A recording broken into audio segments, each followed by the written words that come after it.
s'il y a quelqu'un extérieur à lui, c'est comme ça que nous existons. Est-ce qu'on est ensemble?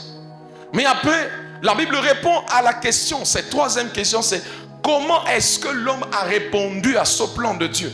Dieu crée l'homme, Dieu le crée pour vivre en communion avec lui, c'est ça la raison. Mais comment est-ce que l'homme répond à cette proposition de Dieu? L'homme a péché. L'homme n'a pas été capable d'être fidèle à la volonté de Dieu, de marcher selon les plans de Dieu. Genèse chapitre 3 parle effectivement de l'événement de la chute de l'homme. Dieu a dit de l'arbre du milieu du jardin, tu ne mangeras pas parce que le jour où tu mangeras, tu mourras. Mais qu'est-ce que l'homme a fait? L'homme séduit par la voix du serpent va toucher à ce que Dieu lui a interdit de toucher. Alors, il y a une création, cette création un peu pour laquelle il existe, mais seulement cette création trahit Dieu. Cette création répond avec une trahison vis-à-vis de la condition ou des lois que Dieu donne à cette création. Mais la quatrième question à laquelle la Bible est en train de répondre, c'est laquelle? C'est comment est-ce que Dieu a agi? Oui, c'est vrai. J'ai créé l'homme à mon image et à ma ressemblance. Mais maintenant, cet homme ayant péché, qu'est-ce que Dieu a fait? Et là, maintenant, on parle du reste de la partie de Genèse jusqu'au choix que Dieu prend ou porte sur Abraham, l'évolution avec le peuple d'Israël, etc. jusqu'au prophète. C'est Dieu maintenant, comment est-ce qu'il répond au problème de l'homme? Dieu revient vers l'homme. Dieu va chercher l'homme. Mais nous le savons que dans le parcours, Dieu n'est en train que de lancer des signaux pour parler de la grande rédemption qui arrivera finalement par Jésus. Est-ce qu'on est ensemble? Parce qu'il a dit à Abraham, toutes les nations de la terre seront bénies en toi. Par ta postérité, je bénirai les nations de la terre. Donc ça veut dire, tout ce que Moïse a fait en sélectionnant un peuple, la loi, le sang, le tabernacle, les autels de sacrifice, les prophètes qui viennent seulement vers Jérusalem, tout cela sont en train de culminer vers la venue de la postérité d'Abraham, à travers laquelle toutes les nations sans exception seront bénies. Alléluia. Mais la cinquième question à laquelle la Bible est en train de répondre, c'est, ou la Bible est en train de parler, c'est quelle est la réponse que l'homme est censé donner à Dieu maintenant que Dieu a révélé son besoin, son désir de sauver l'humanité. C'est là que la Bible dit des choses comme du genre, si tu confesses de ta bouche le Seigneur Jésus et que tu crois dans ton cœur, n'est-ce pas, qu'il est ressuscité, que Dieu l'a ressuscité d'entre les morts, tu parviens au salut ou bien tu es sauvé. Donc la Bible présente la réponse que l'homme est censé donner à Dieu maintenant que le salut est déjà annoncé. Alléluia. Mais après, la sixième, c'est la question au fait de l'application.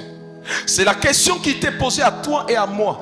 Que comptes-tu faire par rapport à cette invitation que Dieu te lance dans sa parole? Et c'est là où fait de la particularité, c'est là que nous partons tous pour le message de ce matin. Parce que je crois sincèrement, en regardant les visages, c'est des personnes que je connais, que j'ai l'habitude de voir, c'est que nous sommes tous sauvés. Amen. Alléluia. Nous avons tous cru en Jésus comme Seigneur et Sauveur. Amen. Alors, donc ça veut dire que nous faisons partie de ces personnes qui ont répondu favorablement à cet appel ou à cette invitation du salut. Alléluia. Mais la question est de savoir ceci. Après avoir été sauvé, qu'est-ce qui suit? Bien-aimé, j'aimerais te proposer de savoir ce matin que le salut n'est pas une fin, le salut est un moyen vers une fin. Au fait, le salut est un passage obligé, mais lorsqu'on est sauvé, on n'est pas sauvé seulement pour être sauvé. Lorsqu'on est sauvé pour un but, on est sauvé pour une raison. En fait, il y a un plan dans la pensée de Dieu te concernant, me concernant, lorsqu'il nous a sauvés. Alléluia. Et c'est ça qui me sert de nuance que j'aimerais apporter ce matin. C'est que, bien aimé dans le Seigneur, comment est-ce que s'est passé ce salut? Comment est-ce qu'on a obtenu ce salut? Nous avons été sauvés sans nos œuvres. Mais cependant, étant donné que ce salut n'est pas une fin en soi, mais est une porte qui nous emmène vers une nouvelle réalité, nous sommes sauvés pour accomplir des œuvres. J'aimerais que tu prennes ta Bible maintenant. Nous allons lire dans Ephésiens chapitre 2, le verset 1 à 10. Ce n'est pas vraiment une longue lecture, mais qui semblerait être longue pour quelqu'un peut-être. Ephésiens 2, chapitre 2, verset 1 à 10. Ephésiens 2, verset 1 à 10. La Bible déclare ceci: vous étiez morts par vos offenses et par vos péchés, dans lesquels vous marchiez autrefois, selon le train de ce monde, selon le prince de la puissance de l'air, de l'esprit qui agit maintenant dans les fils de la rébellion. Nous tous aussi, nous étions de leur nombre, et nous vivions autrefois selon les convoitises de notre chair, accomplissant les volontés de la chair et de nos pensées. Et nous étions par nature des enfants de colère comme les autres. Mais Dieu qui est riche en miséricorde, à cause du grand amour dont il nous a aimés, nous qui étions morts par nos offenses, nous a rendus à la vie avec Christ. C'est par grâce que vous êtes sauvés. Il nous a ressuscités ensemble et nous a fait asseoir ensemble dans les lieux célestes en Jésus-Christ, afin de montrer dans les siècles à venir l'infinie richesse de sa grâce par sa bonté envers nous en Jésus-Christ. Car c'est par la grâce que vous êtes sauvés, par le moyen de la foi. Et cela ne vient pas de vous, c'est le don de Dieu. Ce n'est pas par les œuvres, afin que personne ne se glorifie. Car nous sommes son ouvrage, ayant été créés en Jésus-Christ pour des bonnes œuvres que Dieu a préparées d'avance afin que nous les pratiquions. Amen. Acclamons la parole de Dieu. Alors, bien aimés, pour ceux qui ont suivi la lecture attentivement, vous allez vous rendre compte d'une chose, que mon thème, je le tire principalement du verset 8 au verset 10. Écoutez ce que la Bible dit: c'est par grâce que vous êtes sauvés par le moyen de la foi. Et cela ne vient pas de vous, c'est le don de Dieu. Ce n'est point par les œuvres. Je l'ai dit, sauvés sans les œuvres. La Bible dit: ce n'est point par les œuvres, afin que personne ne se glorifie. La deuxième partie de mon thème arrive dans le verset 10. Car nous sommes son ouvrage, ayant été créés en Jésus-Christ pour des bonnes œuvres. Nous avons été sauvés sans les œuvres, mais nous avons été sauvés ou créés en Christ pour des bonnes œuvres que Dieu a préparées d'avance afin que nous les pratiquions. Amen. Permettez-moi de nous faire ce voyage jusqu'à nous asseoir vraiment sur ce que j'appelle les œuvres. Parce que ce qui m'intéresse ce matin, c'est de nous faire voir clairement qu'il y a une importance une importance que Dieu accorde aux œuvres après le salut. Bien-aimés dans le Seigneur, écoutez ce que la Bible dit: vous étiez morts par vos offenses. Ça, c'est une réalité. Et quand l'apôtre parle ici, il est en train de parler d'une mort, mais pas une mort physique, une mort spirituelle. Comme nous le savons tous, selon Romains chapitre 3, le verset 23, car tous ont péché, sont privés de la gloire de Dieu. Tous ont péché, sont privés de la gloire de Dieu. Et par ce péché, ils sont morts. Écoutez ce que la Bible dit: vous étiez morts comment? Par vos offenses et par vos péchés. Donc, le péché nous a conduits à la mort. Romains chapitre 6, la Bible déclare ceci: le salaire du péché, c'est la mort. Donc, nous étions morts. Mais mort comment? Au niveau de notre esprit. Pourquoi? Parce que cet esprit a été séparé de Dieu à cause de nos péchés. Et péché ici est au pluriel. Tout simplement parce que ici, il n'est pas que question du péché originel qu'on a tous reçu de notre ancêtre Adam à cause de sa désobéissance. Mais à cela s'est ajouté, bien aimé dans le Seigneur, une nature pécheresse qui nous a tous poussés depuis la naissance à commettre des offenses et des péchés. Amen. Mais une chose m'intéresse, le verset 2, la Bible déclare: dans lesquels vous marchiez. Marchiez autrefois. On marchait quoi? Dans les offenses et les péchés. Nous marchions autrefois. Retenez ceci, que quand la Bible parle de la marche, marche devant moi, quand par exemple Dieu dit à Abraham, marche devant moi et sois intègre. Je crois que je l'ai déjà dit ici. Quand la Bible utilise le terme ou le verbe marcher, il est ici question d'une expression idiomatique. Ce n'est qu'une expression pour dire vivre. En d'autres termes, la Bible est en train de dire, quand la Bible dit vous marchez dans les péchés, dans les offenses, la Bible dit autrement vous viviez dans ça. C'était ça votre vie. Est-ce qu'on est ensemble?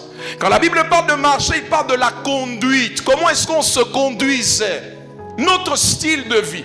Et bien aimé dans le Seigneur, notre style de vie d'autrefois était caractérisé par certaines œuvres. Et ces œuvres étaient offensives. Ces œuvres étaient considérées comme des péchés aux yeux de Dieu. Amen. Mais ces œuvres sont causées par quoi? Écoutez, vous marchiez autrefois selon les trains de ce monde. Le mot train ici fait allusion au courant ou bien aux tendances. Si je dois traduire ça autrement, je dirais: dans lesquels vous marchiez autrefois selon les tendances de ce monde. Alléluia. Selon l'influence de ce monde, selon le courant de ce monde. Comparable à Moutomoni Soke la rivière Maezo Tchola, n'est-ce pas? On sent qu'il y a un courant et un mouvement de l'eau d'une part ou d'un endroit vers un autre endroit. Et c'est ce qu'on appelle un courant. Vous avez déjà entendu parler, Mwana Tchola qui il a été emporté par le courant. Est-ce qu'on est ensemble? En fait, c'est cette image biblique qui ressort pour nous parler de l'influence que nous subissions tous, sans exception, avant Jésus, quant au monde ou quant aux choses du monde. Nous étions tous influencés d'une certaine façon. Nous étions tous emportés dans ce courant et dans ces tendances. Quoique tout à l'heure, je vais nous faire comprendre que certains d'entre nous continuons encore à être influencés par le courant du monde. Est-ce qu'on est ensemble? Mais ici, l'apôtre est en train d'établir un passé et un présent. Et dans leur passé, ils s'étaient emportés par le courant du monde, par les tendances du monde. La prochaine chose qu'il mentionne, c'est que ils marchaient autrefois selon le train de ce monde, ils continuent selon le prince de la puissance de l'air. J'aimerais le lire dans une version facile. Parole vivante dit ceci. Le verset 2, il dit: lorsque vous vous laissiez emporter par le courant de ce monde, autrefois, toute votre manière de vivre et votre comportement était modelé par les habitudes de ce monde. Il dit: en fait, vous obéissiez à Satan qui règne en maître sur l'atmosphère spirituelle que nous respirons et qui influence la mentalité ambiante. En fait, la mentalité de tous, ou la mentalité partagée par tout le monde, est influencée par ce que Louis II appelle le prince de la puissance de l'air. Alléluia. Alléluia. En fait, les mentalités, les tendances, les mouvements se créent comment? Il y a un prince, un chef, que Parole Vivante appelle Satan ici. N'est-ce pas? Il est le maître. Et j'aimerais attirer notre attention sur quelque chose. David déclare le prince de la puissance. Le mot puissance, c'est exousia. Ça parle de l'autorité, ça parle du gouvernement. Au fait, il est le chef d'un gouvernement. Il n'est pas différent d'un président ou pas différent d'un premier ministre. Est-ce qu'on est ensemble? Au fait, spirituellement parlant, dans l'air que nous respirons, dans l'atmosphère entre les cieux de Dieu et la terre des hommes, il existe un gouvernement qui est géré par un esprit qui est appelé prince. Et lui, avec ses subalternes, ont pour responsabilité de créer les tendances dans le monde. Vous avez déjà posé la question influenceurs dans les réseaux sociaux qui influencent dans le mal, qui disent du mal, qui montrent le mal, ou baso encourager une mauvaise façon de vivre, qui présente une partie ou bien une facette de la vie un peu tordue. Ne vous êtes jamais dû poser cette question. Pourquoi est-ce que ces personnes-là ont toujours beaucoup de vues? C'est comme s'ils sont aidés au fait. Est-ce qu'on est ensemble? C'est comme s'ils sont aidés. Au fait, ils sont aidés par qui? Ils sont aidés par le prince, le chef, celui de qui vient cette mentalité, celui de qui est soufflée ces tendances. Bien-aimés dans le Seigneur, vous allez vous rendre compte que dans le monde dans lequel nous vivons, chaque tendance qui tente à tordre la vraie vie, le vrai sens, que ce soit de la famille, va toujours vite, prend toujours vite comme un feu de forêt. Vous avez déjà remarqué cela? On a commencé avec l'homosexualité et c'est presque tout le monde qui est en train d'être emporté par cette tendance. Plusieurs vérités aujourd'hui dans le monde, j'appelle ça vérité, mais plusieurs tendances et plusieurs vents qui soufflent prennent très vite. Pourquoi? Parce que le diable est appelé le prince de la puissance de l'air, les ondes. Les ondes, le vent, c'est son domaine. Il sait propulser, il sait faire avancer son agenda. Est-ce qu'on est ensemble? Mais permettez-moi d'aller plus vite. Dieu aussi a un agenda, mais cet agenda ne peut être accompli que si les enfants de Dieu savent qu'ils ont été sauvés pour des œuvres. Ceux des ténèbres accomplissent bien leurs œuvres, ils font leur devoir. Ils accomplissent, ils sont instrumentalisés, ils vont de l'avant. Mais le problème du chrétien, c'est qu'il pense que lui, il est venu pour subir. Bien-aimé dans le Seigneur, l'esprit que tu as reçu n'est pas un esprit qui est venu habiter en toi pour te faire subir. Il est venu pour te conduire, t'équiper, te rendre capable de conduire. Toi aussi d'influencer. Alléluia. Du reste, on les appelle influenceurs parce qu'ils sont dans les réseaux sociaux. Ils ont des likes, ils ont des communautés. Des personnes qui écoutent ce qu'ils disent. Et même quand ils disent des bêtises, vous allez vous rendre compte qu'il y a toujours quelqu'un pour soutenir même la bêtise. Est-ce qu'on est ensemble? Afini mutwaza mukolo na ye na âge. Mais à ça na batu na kati ya commentaire bien botika finga ye. Bongo ye aloba ka ebagite. Est-ce qu'on est ensemble? Alléluia. Parce que bien-aimé dans le Seigneur, j'aimerais bien que tu comprennes cette affaire. C'est que l'air que nous respirons dans l'atmosphère, il y a une réalité spirituelle qui est gérée par un gouvernement. Ce gouvernement a un agenda qu'il veut accomplir, mais il l'accomplit à travers les hommes. Pose-toi la question ce matin, tu seras facilitateur de quel agenda? Tu es en train de vivre pour quel agenda? Je vis pour quel agenda? Ma manière de parler, ma manière de conduire ma vie, ma manière de me présenter, etc. Je suis en train de pousser lequel des agendas? Celui de Dieu ou celui du prince de la puissance de l'air? Amen. On dit c'est l'esprit qui agit dans les fils de la rébellion. Prenez ça juste comme le souffle qui agit dans les fils de la rébellion. Autrement, l'influence qui opère dans les fils de la rébellion. Bien-aimé, quand tu es en face de toi un fils de la rébellion, une personne qui se rebelle et qui désobéit à tout ce qui concerne Dieu.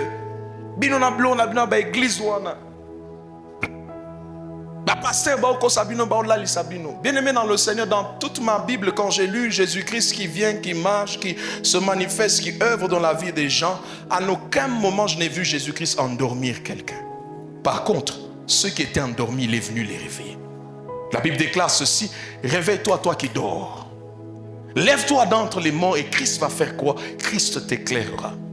Christ est venu apporter le réveil.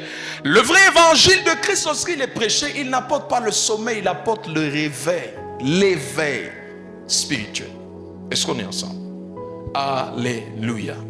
Alors il y a un prince qui gère, qui influence, etc. Mais écoutez, la suite c'est que Paul dit, nous tous aussi, nous étions de leur nombre. Bien-aimés, permettez-moi de vous aider des fois à lire la Bible. Remarquez ensemble avec moi que dans le verset 1, il dit, vous étiez morts par vos offenses, n'est-ce pas? Mais dans le verset 3, le pronom change. On quitte de vous, on vient à nous. Il dit, nous tous aussi. Est-ce qu'on est ensemble? Quand on lit la Bible, il faut être très attentif dans les changements des pronoms. Parce que des fois, quand le pronom est en train de changer, ça veut dire que le groupe ou bien le sujet a aussi changé. En fait, en réalité, c'est que le commun des lecteurs ne comprendra pas ou ne verra pas tout de suite.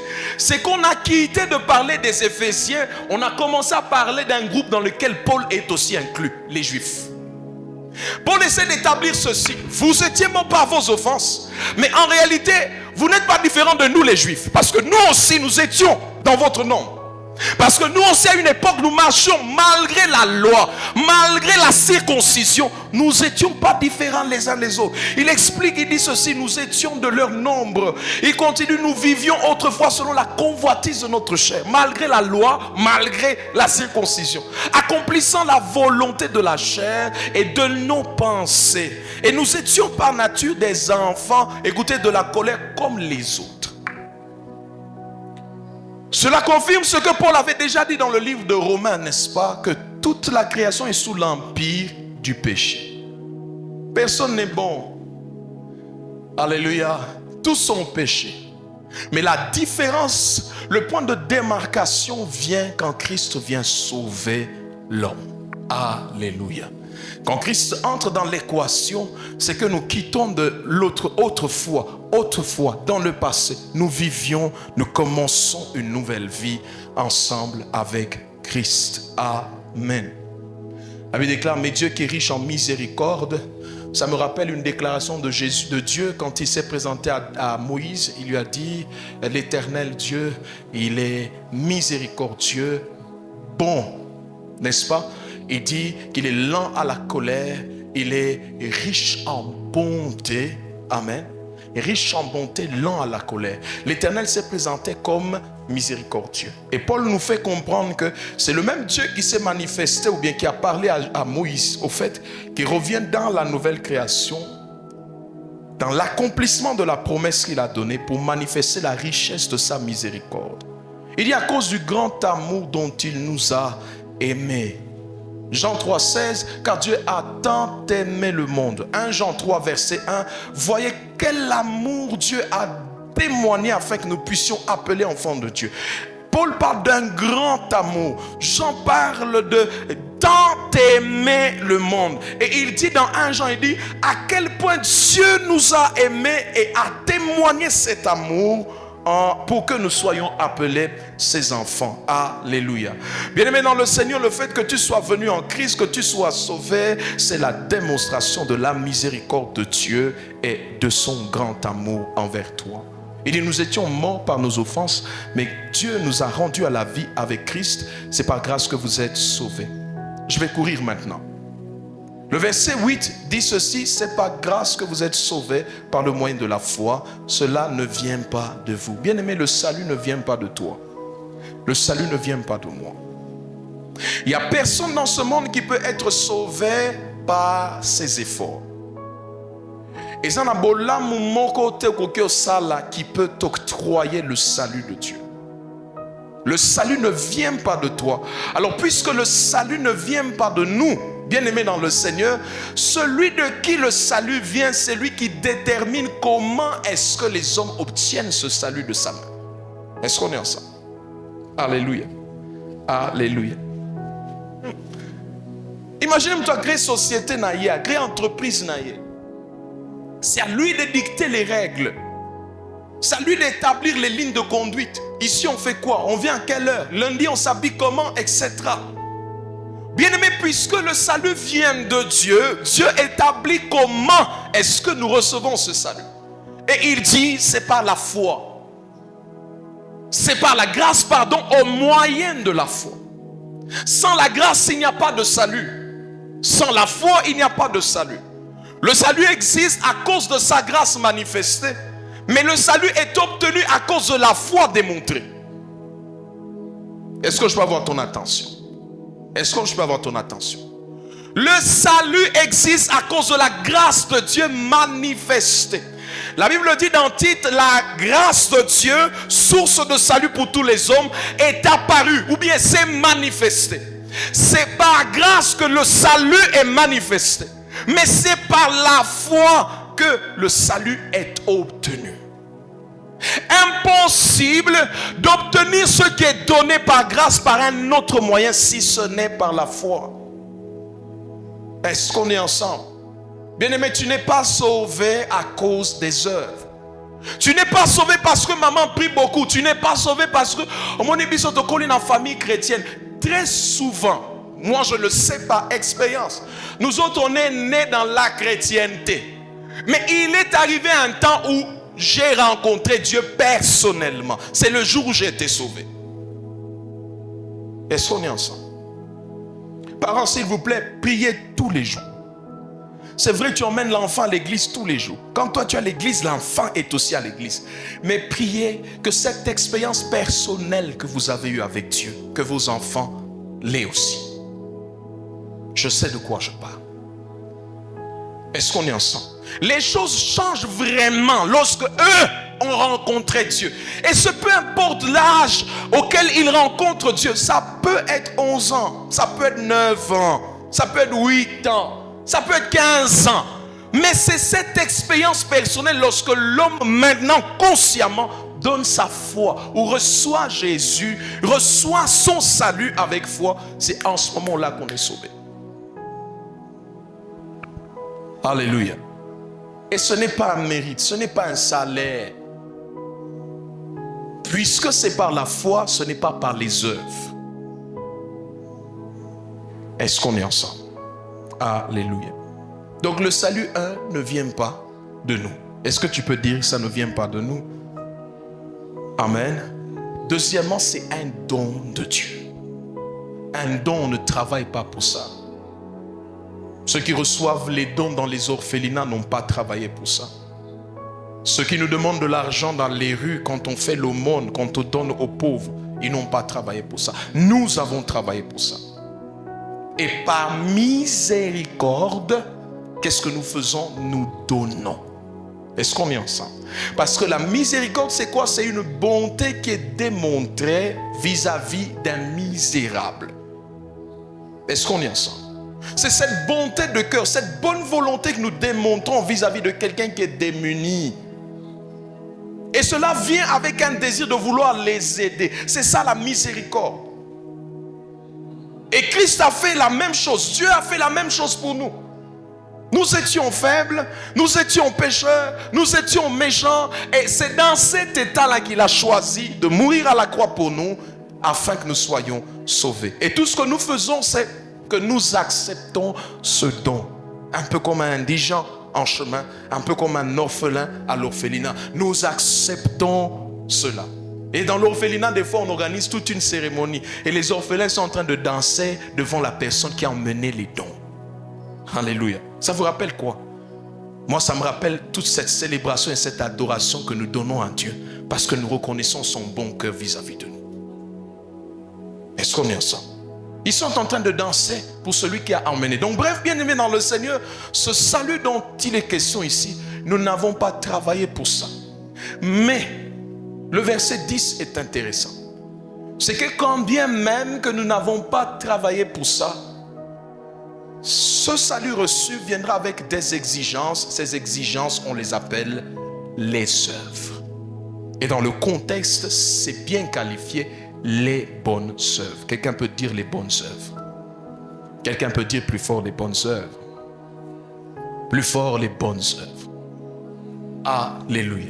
La Bible déclare nous sommes son ouvrage. Et ici il n'est plus question du premier ouvrage ou de la première création. Quand la Bible dit dans Ephésiens 2 le chapitre 10 que nous sommes son ouvrage ayant été créés en Christ. Tiens, la Bible déclare dans 2 Corinthiens chapitre 5, le verset 17, que nous sommes une nouvelle création, n'est-ce pas? Tous ceux qui sont en Christ sont une nouvelle création. Les choses anciennes sont passées, voici, toutes choses sont devenues nouvelles. Alors quand la Bible dit ici que nous sommes son ouvrage ayant été créé en Christ, il est question de la deuxième création ou la nouvelle création, les chrétiens. Amen. Mais cette deuxième ou cette nouvelle création a été créée pour un but, a été créée pour des bonnes œuvres. Et ces œuvres ont été préparées d'avance, ont été planifiées d'avance, ont été déterminées, décidées d'avance. J'aime bien quand je regarde sur internet les offres d'emploi. Et on vous dira, voici les exigences pour être éligible, etc. Mais après on vous dira, voici le job description de la personne qui va obtenir ce poste. Voici ce qu'on attend de la personne qui va jouer ce rôle. Ton rôle sera de travailler avec un tel, de produire ceci, cela, de donner des rapports à telle date, de faire ceci, de cela. Est-ce qu'on est ensemble? Bien aimé, il est engagé, mais c'est pour fournir un travail. Est-ce qu'on est ensemble? Dieu nous a tous rachetés, sauvés en Christ, c'est pour produire. Quelqu'un peut dire produire. C'est pas pour rester les bras croisés. Mon Christ nous a la mouinda. Mouinda, on a c'est à travers les œuvres. Vous allez vous rendre compte d'une chose, c'est que la vie d'un homme est constituée par les œuvres qu'il pratique. En fait, en réalité, on te connaît parce que tu vis. Et vivre, comment est-ce que tu exprimes la vie? Comment est-ce que tu vis ta vie? C'est à travers les mots qui sortent de ta bouche. C'est à travers les actes que tu poses. Alléluia. Païens ou chrétiens, les œuvres sont attachées à nous. Mais le problème, c'est lequel? C'est que une fois sauvés pour la majorité, nous continuons encore à pratiquer les autres œuvres, mais pas les œuvres auxquelles Dieu nous attend. La responsabilité des œuvres est claire. Actes chapitre 1, le verset 1 à 2. Actes chapitre 1, le verset 1 à 2. Christ établit un exemple. Et ici, vous avez le résumé du livre de Luc. Quand Luc écrit Actes des apôtres, et il envoie à la même personne, à Théophile. Et il lui dit ceci. Théophile, j'ai parlé dans mon premier livre en parlant de l'évangile selon Luc. Amen. J'ai écrit dans mon premier livre de tout ce que Jésus a commencé de faire et d'enseigner. Retenez cela, de tout ce que Jésus a commencé de faire et d'enseigner. Christ a quitté le ciel pour la terre pour des œuvres. Alléluia. Christ, notre exemple, la Bible déclare, tous ceux qu'il a connus d'avance, il les a prédestinés à être semblables à l'image de son Fils. Alors, si on doit être semblable à l'image de son Fils, on doit arrêter seulement de proclamer, de confesser, on doit commencer à faire les œuvres que Christ a accomplies. Acte chapitre 10, le verset 38, Acte 10, 38, Pierre est en train de parler à Corneille et à toute sa maison. Il dit, vous savez comment Dieu a oint du Saint-Esprit et de force Jésus-Christ de Nazareth, qui allait de lieu en lieu, faisant du bien et guérissant tous ceux qui étaient sous l'empire du diable, car Dieu était avec lui. La raison pour laquelle on retient Jésus dans nos pensées, c'est à cause des choses qu'il a faites. Pourquoi maman non a coupé au Kanisareti à cause des œuvres qu'elle a accomplies? Pourquoi cette personne qui est morte, tu as tellement pleuré le concernant? C'est à cause des œuvres que cette personne a accomplies.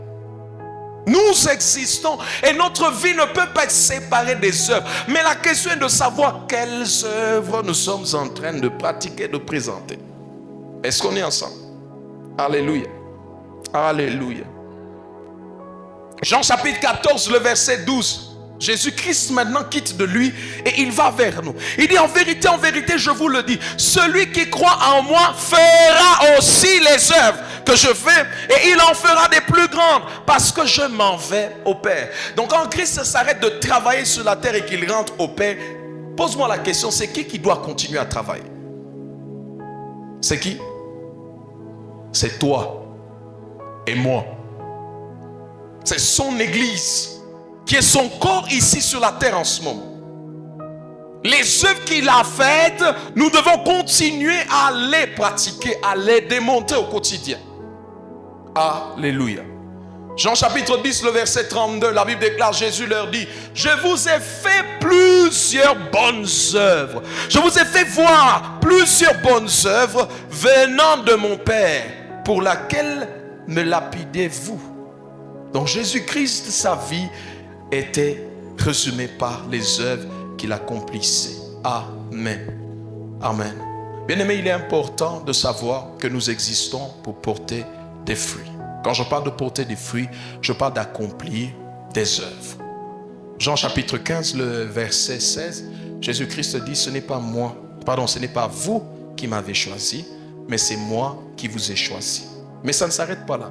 Il dit, je vous ai choisi et je vous ai établi afin que vous portiez des fruits, afin que vous accomplissiez des œuvres. Alléluia. Amen.